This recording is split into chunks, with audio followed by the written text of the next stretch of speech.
अस्सलाम वालेकुम व्यूअर्स, खुशखबरी सीरीज की नई एपिसोड में खुशामदीद कहते हैं। मैं हूं आपका मेजबान अब्दुर्रहमान। आज हमारे पास आपको देने के लिए दो खुशखबरी हैं। पहली खुशखबरी तो एक अहम नहर से मुतालिक है जो 500 किलोमीटर तवील नहर है, जिसने 7,13,000 एकड़ बंजर रकबे को सैराब करना है। उसका फेज 1 तकरीबन तकमील के करीब है और उसमें से अब तक 52,000 एकड़ रकबा जो है वो सैराब हो चुका है और 363 किलोमीटर की ये नहर मुकम्मल हो चुकी है। आज उस पर नजर डालेंगे। और दूसरी खुशखबरी है कि पाकिस्तान की पहली स्किल यूनिवर्सिटी, ऐसी यूनिवर्सिटी जो हुनर सिखाती है, उसको HEC ने, जो हायर एजुकेशन कमीशन है, उसने रिकॉग्नाइज कर लिया है। उसने बहुत सारे अच्छे कोर्सेज मुतारिफ करवाए हैं। अगर आप हुनर जानना चाहते हैं, हुनर सीखना चाहते हैं, तो आप इस यूनिवर्सिटी में एडमिशन ले सकते हैं। ये इस्लामाबाद में वाक़ है। उस पे प्रोग्राम के दूसरे हिस्से में नजर डालेंगे। पहले चलते हैं कच्ची कैनाल, जो कि तौसा बराज से निकलती है और मुजफ्फरगढ़ से होते हुए ये बलूचिस्तान में दाखिल होती है। इसकी टोटल लंबाई जो है वो 500 किलोमीटर है। उस 500 किलोमीटर की लंबाई है उसको 3 फेजेस में डिवाइड किया गया है। फेज 1 जो है वो 400 किलोमीटर है। उसमें से 363 किलोमीटर जो है वो मुकम्मल हो गया था नून लीग के दौर में। अब उसमें डेवलपमेंट ये हुई है कि उस नहर के आगे जो शाखें बननी थी, जो छोटे खाले बनने थे, जो छोटी पानी की राहदारियां बननी थी, वो मुकम्मल हुई है तकरीबन 80 किलोमीटर की।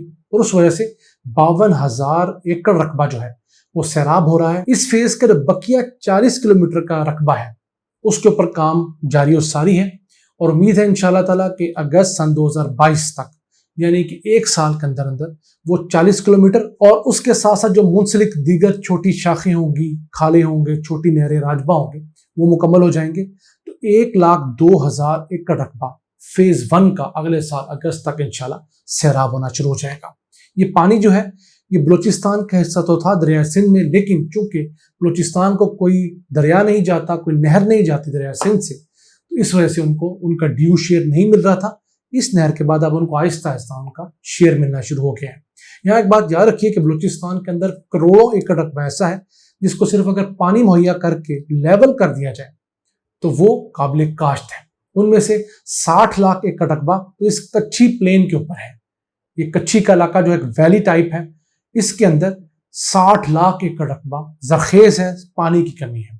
तो उसमें से 7,13,000 एकड़ जो है इस कच्ची कैनाल के जरिए सैराब किया जाना है। तो फेज 1 की बात हो गई, 1,02,000 एकड़ अगस्त सन 2022 तक मुकम्मल होगा। उसके बाद बारी आती है फेज 2 की, जो कि 60 किलोमीटर लंबा है और उसके आगे 610 किलोमीटर की छोटी नहरें और खाले वगैरह वाटर कोर्सेज बनने हैं। उससे 2,67,000 एकड़ रकबा जो है वो सैराब होगा। वो इंशाल्लाह अगले 2 साल में मुकम्मल होगा, यानी कि 2022 के बाद 2024 तक। उसके बाद आता है फेज 3 इस नहर का, जो 40 किलोमीटर की मेन नहर है, इसको मजीद एक्सटेंड किया जाएगा और उसके अंदर 78 किलोमीटर की वाटर कोर्सेज और छोटी नहरें डाली जाएंगी, जिसके जरिए 3,44,000 एकड़ रकबा जो है वो मजीद काश किया जाएगा। लेकिन ये सन 2026-27 का प्रोजेक्ट है। तो नाज़रीन, ये बहुत अहम है। परवेज मुशर्रफ के दौर में शुरू की गई, लेकिन उस वक्त जो हालात क्रिएट किए गए बलूचिस्तान के अंदर, इंसर्जेंसी आई, जिसकी वजह से इस नहर पर प्रॉपरली काम नहीं किया गया, वरना इसने 2010 में मुकम्मल होना था। लेकिन अब इसके ऊपर वापडा बड़ी तेजी से काम कर रहा है। तो इसके सिर्फ फेज 1 के ऊपर ही 80 अरब रुपए लग चुके हैं। 52,000 एकड़ रकबा लहलहाते खेतों में कन्वर्ट हो चुका है। आप वीडियोस देख रहे हैं, ये ऑफिशियल वीडियोस हैं, ये वापडा की तरफ से शेयर की गई है। ये कच्ची कैनाल आया है, जिसके बदौलत अभी हम अपना गैराबाद ज़मीन भी आबाद कर रहे हैं। यहाँ नकल मुकानी करके गए थे लोग, सिंध बलूचिस्तान रोहड़ी में पत्थर तोड़ रहे थे, वो भी अभी माइग्रेट करके वापस आ रहे हैं। कुछ लोगों की ज़मीन नहीं है तो वो हार पाई कर रहे हैं, यहाँ मजदूरी कर रहे हैं। माशाल्लाह सब खुश हैं। इस इलाके में पहले लोग पीने के लिए पानी की बूंद बूंद को तरसते थे। अब तो वहाँ बाकायदा आम हमारे इलाकों की तरह काश्तकारी हो रही है और वहाँ पर फसलें उगाई जा रही हैं, बागात लग रहे हैं और वहाँ के लोगों के ज़राए आमदन में बहुत ज़्यादा इजाफा हो रहा है।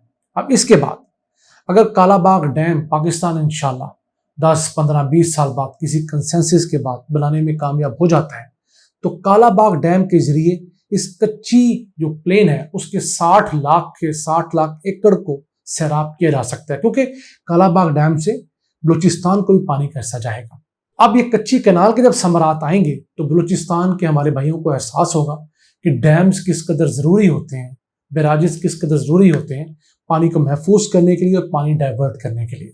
और जो कालाबाग के ऊपर छोटे मोटे एतराज़ रह गए, अब तो मॉडर्न टेक्नोलॉजी के जरिए उन एतराज़ात को ख़त्म किया जा सकता है। कंप्यूटराइज चीज़ें आ गई हैं, सेटेलाइट के जरिए सेंसर्स आ गए हैं, मॉनिटर्स आ गए हैं। आप 24 घंटे कराची में बैठकर, ठट्ठा में बैठकर कालाबाग डैम को मॉनिटर कर सकते हैं कि आज कितने लीटर पानी निकला और किस सूबे को कितना पानी दिया। तो जो पहले तनाज़ा था, चूंकि वो शबहात थे कि कोई बड़ा सूबा खा जाएगा, किसी को कम मिलेगा, वो अब आहिस्ता आहिस्ता कम हो जाएंगे। और फिर पंजाब के साथ साथ जब बलूचिस्तान भी कालाबाग डैम की इफादियत के बारे में लोगों को बताएगा, तो उम्मीद है कि हमारे सिंधी और पख्तून भाई भी इसके बनाने के ऊपर राजी हो जाएंगे।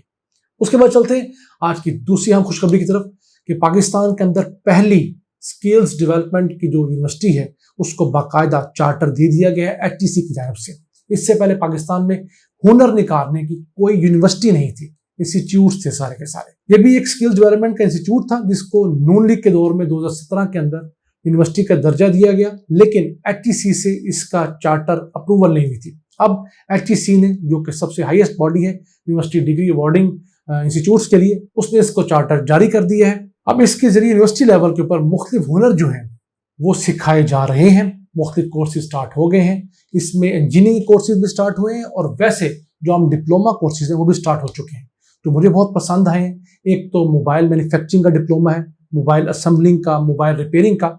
उसके अंदर बहुत सारे हमारे नौजवानों को हिस्सा लेना चाहिए। सिर्फ 6 माह का कोर्स है, आप मोबाइल बनाना सीख सकते हैं, मोबाइल की रिपेयरिंग सीख सकते हैं। और इसमें सबसे अहम चीज़ जो मुझे लगी वो ये कि इनके यहाँ जो थ्योरी पढ़ाई जाएगी, किताब पढ़ाई जाएगी, वो सिर्फ 30% है और आपसे 70% प्रैक्टिकल काम लिया जाएगा।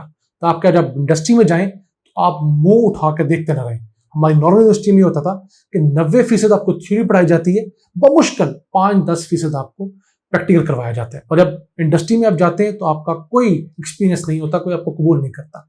इनके इतने कोर्सेज हैं, मोबाइल का मैंने आपको बता दिया, ऑटोकैड है, फिर इंडस्ट्रियल इलेक्ट्रिशियन है। इंडस्ट्रीज के अंदर जो कॉम्प्लिकेटेड डिवाइसेस होती हैं उनके इलेक्ट्रिशियंस की जरूरत होती है। वापडा के अंदर जितनी लेस्कोज होती हैं, इनके अंदर ट्रांसफार्मर बनाने वाले दीगर लोग जो हैं, वहाँ पर इन इलेक्ट्रिशियंस की जरूरत होती है। फिर जो ऑटोमोबाइल इंडस्ट्री है उसके लिए एक डिपार्टमेंट यहाँ बनाया गया है, वहाँ पर लोग जाके काम सीख सकते हैं, क्योंकि पाकिस्तान में ऑटोमोबाइल इंडस्ट्री बहुत तरक्की कर रही है। तो नाज़रीन, ये एक बहुत बड़ा माइलस्टोन है पाकिस्तान के अंदर। उम्मीद करते हैं कि हर सूबे के अंदर 2-3 बड़ी स्किल डेवलपमेंट की यूनिवर्सिटीज कायम की जाएंगी, जहां पर लोगों को हुनर सिखाया जाएगा।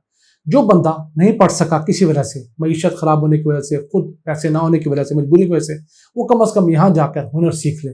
और इनको बिल्कुल सब्सिडाइज करना चाहिए, गरीबों के लिए बिल्कुल मुफ्त करना चाहिए। अभी इसकी 30,000 रुपया फी डिप्लोमा फीस है 6 महीने की, यानी 5,000 रुपये महीना, जो गरीब लोगों के लिए काफ़ी ज़्यादा है। उसके ऊपर कुछ नजरसानी हुकूमत करनी चाहिए ताकि ज़्यादा से ज़्यादा लोग इससे इस्तेफादा करें, पाकिस्तान में लोगों के पास हुनर आए और हम पाकिस्तान से जो ह्यूमन रिसोर्स एक्सपोर्ट भी करें वो हुनरमंद लोग एक्सपोर्ट करें, ताकि वो हमें ज़्यादा पैसे कमा के ज़्यादा रेमिटेंसेस भेज सके। ना कि सिर्फ मिस्त्री मजदूर आम से लोग भेज दें जो बेचारे वहाँ जाकर स्ट्रगल करते हैं, उनको पैसे भी कम मिले और एक्सप्लॉइट भी ज़्यादा किए जा सके। इन अल्फाज के साथ अपने मेज़बान अब्दुर्रहमान को इजाज़त दीजिए और अल्लाह से दुआ गो रहिए कि वो इसी तरह पाकिस्तान पर अपनी रहमतें और बरकतें नाज़िल फरमाता रहे।